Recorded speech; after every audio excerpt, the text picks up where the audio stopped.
So we have that, and then... oh, sorry.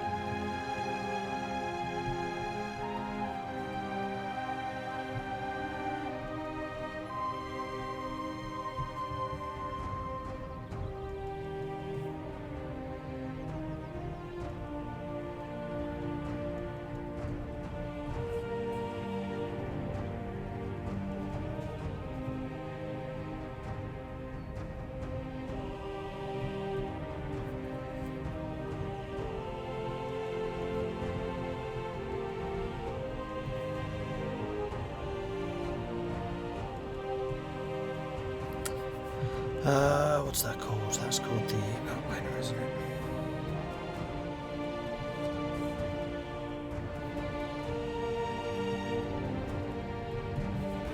Cool. Note has been taken.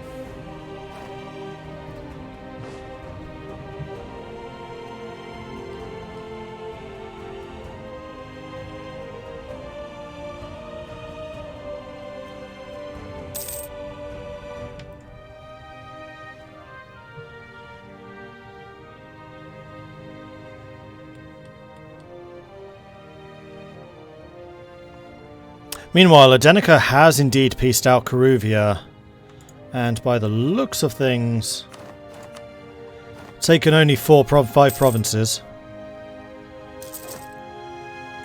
Which means that Kryenvar is going to be able to take so much more.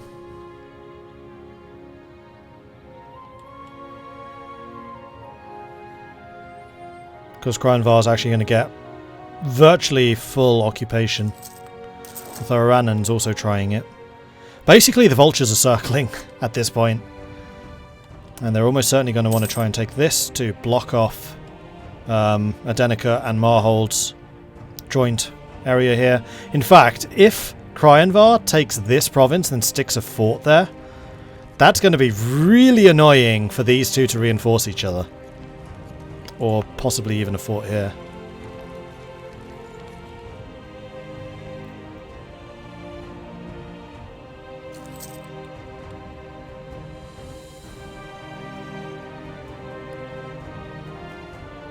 And yes, of course, the Marhold's capital is currently dislocated from the rest. I'd forgotten that.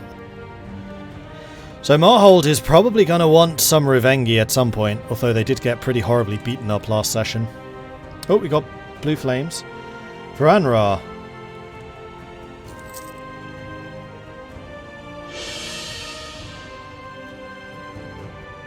Against Ardalost. Wait, I thought... hang on. Did I get the name? Did they switch? That was definitely Sir Oakley just now. But apparently Varanra is now actually being played by Sir Oakley, who was briefly at war with the Phoenix Empire, although they no longer are. But we do have other blue flames, so we've got Arboran facing off against Lorent. Oh, interesting. The Lorentish Ambestrand Colonial War. Bjornrik versus Lorent. Take colony Votsend in North Elentir. So Bjornrik and Lorent have gone to war. Right, Votsend. Whose colony is this? Who started this? Votsend is Bjornrik, so this is something that Lorent have started. Interesting. So it is Lorent, Arboran, Neckliffe. No, sorry, Bjornrik, Arboran, and Neckliffe versus Lorent,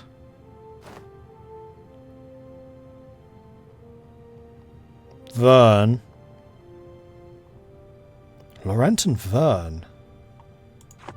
Those two are allied? They are. And the small country? Small country's not involved. They're just going to be the location where a lot of these battles are going to take place. This should be a really interesting battle, though. Bjornrik and Arboran both have very large armies, but Lorent just has the quality. And I strongly suspect that they are going to struggle to match that quality. And these armies are very much built for reinforcements. This is their sieging army, and then these are their reinforcement armies. And we've got an army moving in. 3-star general. 666! Wow, against a 445. So Lorent's generals are going to struggle here against the Arboran. Just sheer power of those generals. Blimey. And battle is about to be joined. And there we go. Fire phase. We've got Arboran taking a lot more damage. And it is, of course, the shock phase where Lorent is going to rule supreme, although not to the same level as Denica. And actually, that's about the same during the shock phase. We've got Lorent on a -1. We've got the general being a +2 on both traits. Lorent has less morale with 6.7 against Arboran's 7. 108 discipline against 108. Miltech is the same level. Of course, Lorent does have cavalry, so they will be doing extra flanking coming in here as well, although the flanking range isn't going to be there because it's just flat line against flat line. Shock phase, there we go. Lorent doing a little bit better on that one. And generally it is Lorent that does a lot more damage to Arboran. Lorent does have additional troops here to reinforce, but this is going to be an absolutely massive battle. Unfortunately, Lorent took another -1 for a river crossing because one of their generals did not have as good a maneuver, which does mean that Lorent is now going to take a little bit more damage. And there they go. They took 2,000 a tick. Now it's again roughly equal with about 1,000 each. Oh, that's a bad one for... That's a 9 against 2. That was a bit better. That's a 6 against 4. This is all down to the die rolls. Like, the two armies, quality-wise, actually seems to be pretty similar. And there we go. Lorent, unfortunately, sent packing. So let's take a quick look at the actual quality. So Arboran have got a 10, 15, 10. Lorent have a 35, 55, 20. So Lorent's army is being pretty significantly stronger. Lorent also has a lot more manpower in the bank, coming in at almost double. However, it looks like the force limits might actually be on Arboran's side. Yeah. Oh no, that's more country. 240 against 200. So no, Lorent has slightly more. Lorent being caught in another battle there, and it looks like they're just being ping-ponged around. Where are they going to withdraw to? Are they just going to get stack wiped? They are. This is one of those annoying bugs. So unfortunately, the main Lorentish army here is just dead. Because they were not retreating to a fort for some reason. It's a bug I've seen happen a few times. It happened to me in my single player, and I do not know what causes it. So that is a really bad loss. That was like 70,000 troops lost there for Lorent. For no reason. No gain.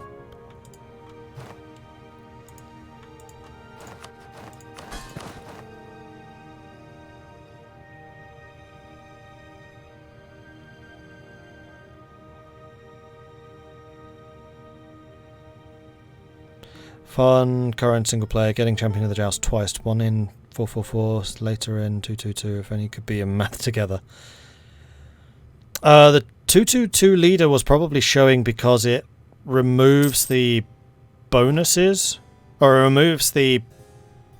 So if you got a 4 leader against a 3 leader, it will show as a 1 in battles, because it's getting a +1 bonus. The other 3 points are negated by your opponent. I think that's probably what happened. Jackson wants me to drink some tea.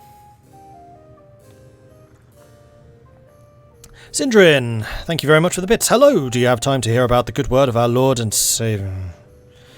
Grrr. Adian, hello, do you have time to hear about the good word of our Lord and Saviour, Adian? I mean, I knight.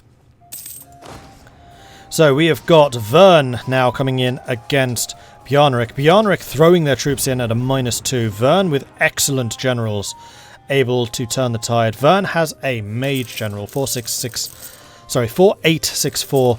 And really what we need to see here is Vern's army leading Lorent's forces. This is going to be an interesting war because this is just neutral ground. And they're going to be fighting over this neutral ground, so there are going to be no sieges here. This is purely about territory and terrain. So, Lorent being pretty much forced to start assembling another siege stack, as they have started to do here.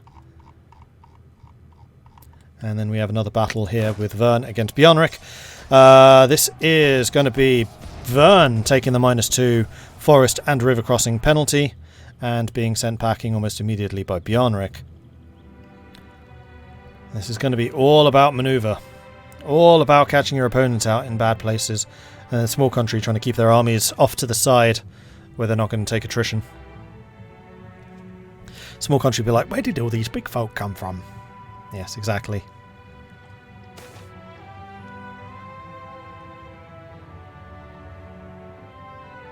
Oh, and here's a question. Who's Boiscavo fighting? Boiscavo is fighting against Lorent, so we're probably going to start seeing some Boiscavo mercenaries. We do actually have very large Vern armies out here going against Boiscavo. 170,000 troops from Vern attacking into the Boiscavo heartland, being supported by Chiptooth Company from the north. And then, of course, we have a large Bjarnrik colony out here as well. So Netcliffe could actually be a key player in this conflict because of their naval ability. If Netcliffe can cut off the source of reinforcement from the old world, then they could be good. However, Netcliffe doesn't look like they're at all interested in actually fighting this war, and are currently just docked up in port. Meanwhile, we have got another fight coming in. We've got Lorent against Arboran. Arboran now having up to their discipline to 113. Vern having no discipline at all in reserve. It looks like Lorent and Vern have thrown all their troops into this one battle. We do have Arboran forces coming in to reinforce over time. And if I see this from Lorent's perspective, then we'll actually see the amount of casualties being suffered. And there we go. We can see that at the moment Arboran is definitely taking the brunt of this fight, taking a lot of extra damage because Vern is now fighting with Lorent's armies with Vern's general. And that general is negating the general advantage that Arboran had. And now Lorent's quality can start to shine through. Meanwhile, Bjarnrik have cut off some of the reinforcements. This is going to be 150 versus 120, but they do have a lot of extra troops around, whereas this reinforcement battle is going to be heavily bolstered by incoming Vern troops. And it does look like it will be a loss for Bjarnrik, but I think they're doing enough to prevent these reinforcements from reaching the main battle. And of course, we've got another 70,000 coming in. It's now 34,000 against 140,000. And I think that the Vern Lorent army is about to be sent packing, because this fight just will not end in time. But there are some really, really big battles going on. This is easily the biggest war we've seen so far. Although I wouldn't be surprised if we see something similar if and when Kreinvar comes in. And of course, Kreinvar... Oh no, you're allied to those guys. You're not actually allied to either of them. I was wondering if Vern was allied to one of those guys, if that would stop Kreinvar coming in, if Vern was looking too strong, but that right now is not a problem. So Vern have 176,000 manpower still in the bank of a maximum of 600,000. Loads of money, so they'll be able to maintain this war for quite a long time, and they're probably being bankrolled by someone like the Small Country. That's probably why Small Country stayed out of this, because they'd rather just pay people. And yes, they are paying Lorent 50 ducats a month at the moment to just do damage. And honestly, Small Country's main contribution can be manpower in the mercenary field and money. Karuvia pieced out, so we can see that Kreinvar took a couple more states, and if we just switch over to the diplomatic map mode, we can see what they took. They took 3 provinces down here, and yes, they did it. They took the Snake. They are now dividing Marhold and Adenica. Now I really want to see them building a fort in one of these.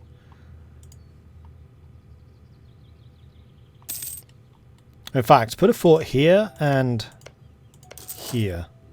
2 forts. That would block off that entire connection. Meanwhile, we have got Celiand and Aranan now going after Karuvia, so they should be able to grow a little bit as well. But that is definitely not where the fun times are. We've got Redglades now under siege by Bjarnrik. That initial wave being immediately repulsed, and this war of aggression turned into a defensive war. Although Lorent still have a lot of manpower left to them. Arboran down to 205,000, though of course the bulk of Arboran's armies are going to be mercenary, I thought. Nope, they're not. Well, that's interesting. So they can still mark up after this. And Arboran's mercenaries are good. Not as good as Small Countries, but they're decent. Meanwhile, we have got Arboran being attacked by... Oh no, Vern attacking into the forest there. We've got Lorent coming in with 90,000 reinforcements. We've got Bjarnrik sending troops in immediately. We've got a siege that's going to end up there fairly soon. 114,000 against 150,000, but there are plenty of reinforcements standing up there ready to come in. We can see here Lorent scrambling to get some more troops. I wonder if part of the problem here is that Vern has too many troops in the New World, and they could probably be used here in the Old World a little bit better. Arboran losing 3,000 a tick against Vern 100. And we can really see the difference in like fire versus shock because of that wizard. But just the fact that Arboran has that 666 ruler, or 665 general rather, is almost negating the effects of the mage. So Arboran and Bjornrik bringing in another wave of troops, Lorent standing by with their own. The manpower pool of Lorent is very, very deep, so this is going to be a pretty long, protracted war, which is going to be in significant part down to attrition. And also, if they can win some battles like this, that would be really good for them. They may have mistimed this a bit. We've got... Oh, no, that's Arboran's artillery in the front row. That's 50,000 artillery in the front row. They're going to take a tremendous amount of damage here. And they are. Oh, man, that's going to hurt. So Lorent just managed to stack wipe that group. We've got Arboran coming in with reinforcements. We've got Bjornrik coming in with reinforcements. But at the moment, this is looking like it's going to be a Vern Lorent advantage. All of the artillery is now gone. Oh no, Arboran, you should retreat from this. This is a terrible engagement for you now. You have no artillery support. Get out of there. Leave. No, don't reinforce. Oh no, that's 34,000 artillery. That would actually help. They should have gotten a bit earlier, but they are now suffering a -2 at the moment, which is going to be really hurting against that wizard in particular. And now, look at the amount of damage being done. 3,000 a tick is pretty freaking eye-watering. 1,700 against 1,600. 216,000 against 244,000, with 88,000 Lorentish forces still roaming around, ready to reinforce. And there we go. We have seen Arboran and Bjornrik's forces routed for the first time this war, and Lorent and Vern able to hold that position. Already over 1 million casualties. 2 big battles, or 3 big battles, and we have 1 million casualties. 495,000 on the Lorentish side and 650,000 on the Vernian side, although Lorent has taken more in terms of attrition. And it looks like they've caught a bunch of their forces out over here. Vern reacting really quickly to find out where they were retreating to. We've got Lorent marching quickly to come and reinforce. It is 180,000 against just 30,000. And that's going to be some pretty bad losses. And it looks like they're going to catch another group here in Elder Green, though it was just 1k troops. And then these guys look like they're going to... No, did they just stack wipe someone? I think they did. I think they caught one of the forces there like Lorent did. So both sides have now lost some to the weird retreating mechanics. Meanwhile, Boiscarvo, I think that they may be regretting joining this war because their armies are just not up to scratch in comparison to the hordes of Vern coming through. I think Vern has been waiting for this. They've been preparing for this. They've been wanting this for a while. A chance to break into the central New World area. So what's Vern's army like at the moment? They have a standing army of 282,000 troops. Lorent has 270, Arboran have 200, and Bjornrik, recruiting a whole bunch more troops, have got 397,000. Okay, so Bjornrik and Vern are the big players in terms of numbers, with Lorent being the quality. And if Lorent can keep on moving into the battles at the same time as that Vernian general, then they're going to have a good time. Lorent still moving in with their 444 commander. No, they stopped. Nope, they started again. 4452. So they're going to be very good at chasing people. Their maneuver is excellent, which is actually a bad thing because that means they'll be outrunning the Vernian generals. So does Boiscarvo actually have anything going for them? I mean, they have 114,000 troops somewhere. Oh, they've sent their troops actually to Europe. Fake Europe. In order to fight, although it looks like they're boarding the ships and heading home to fight the war in their own territory against Vern. So those extra mercenaries, which Bjornrik and Arboran have probably had to dig pretty deep to recruit, are not going to stick around, although they are opening up a second front.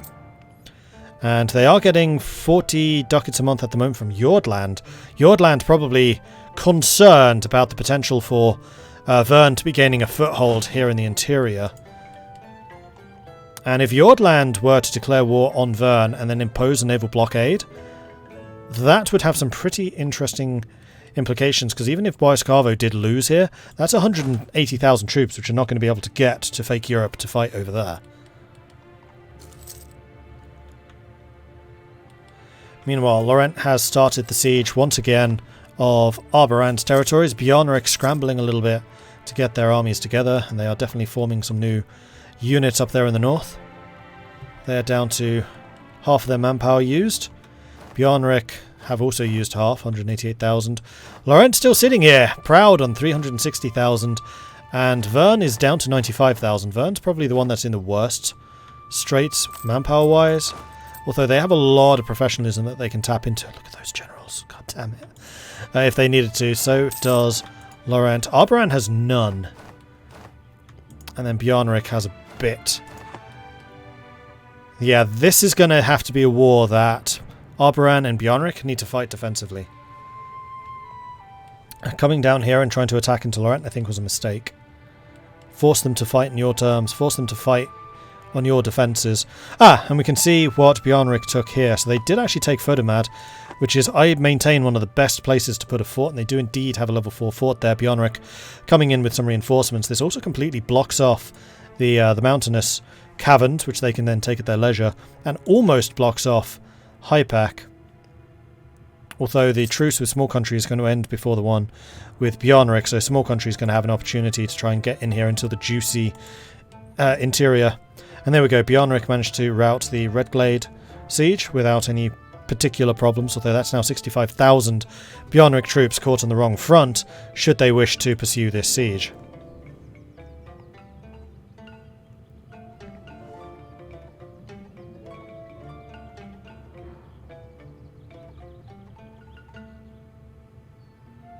We've had 3 wars with more than 2 million dead so far. That's true. It's one bloody fantasy world.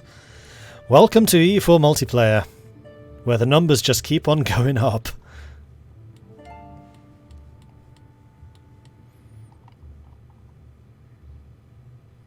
Meanwhile, Van Rahar continuing its thing. I'm glad that we found another player for Van Rahar. Adds another little counterweight to the potential Phoenix Empire over here. So we have Ovdol Khanzad, we have Phoenix Empire, basically as the counters to Soldasat. And Soldasat's just going to keep on getting bigger. Like, they're just going to control this whole region. And there ain't anything anyone can really do about that.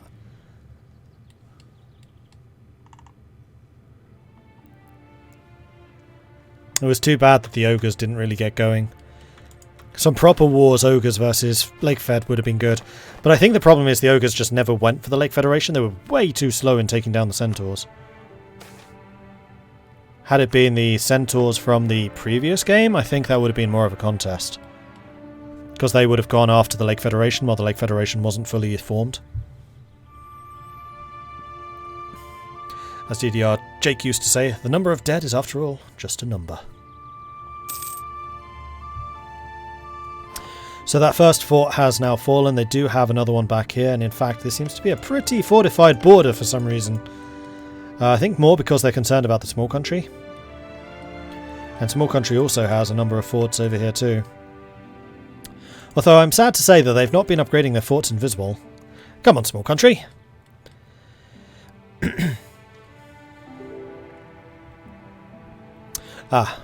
We have another battle. That's 50,000 against 150,000. We do have another 40,000 coming in to reinforce.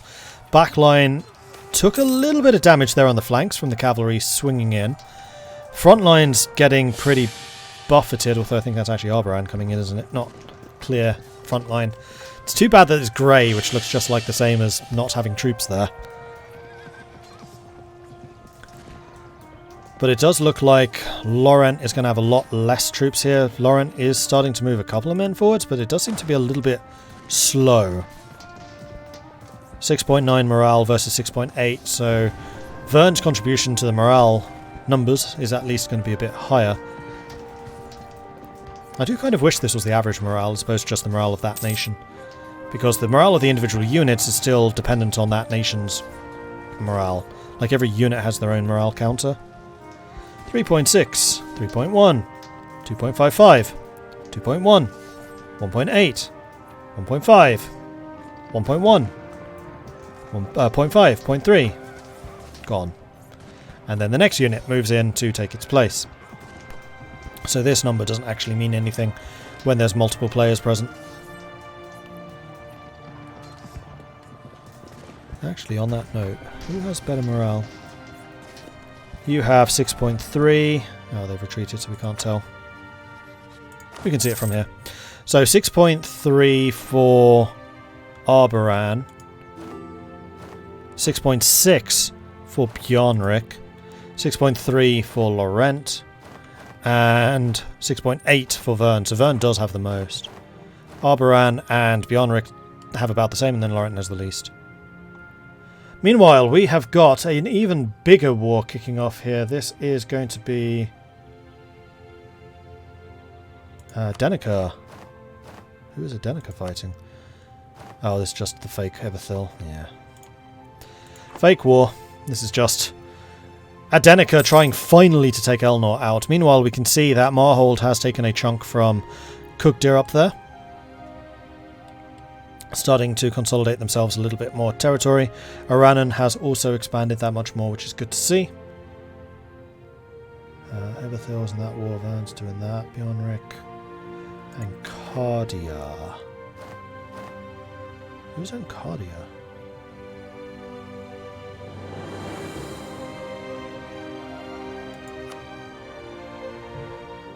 Oh, this.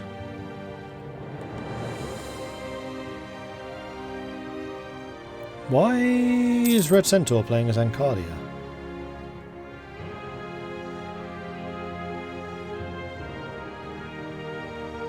I don't know. Are they a vassal? They're an Adenica vassal. Okay. Do they do anything interesting? Oh, these are the Prussians. Right. So you got Adenica who's King of Shock, and then these guys are King of Fire.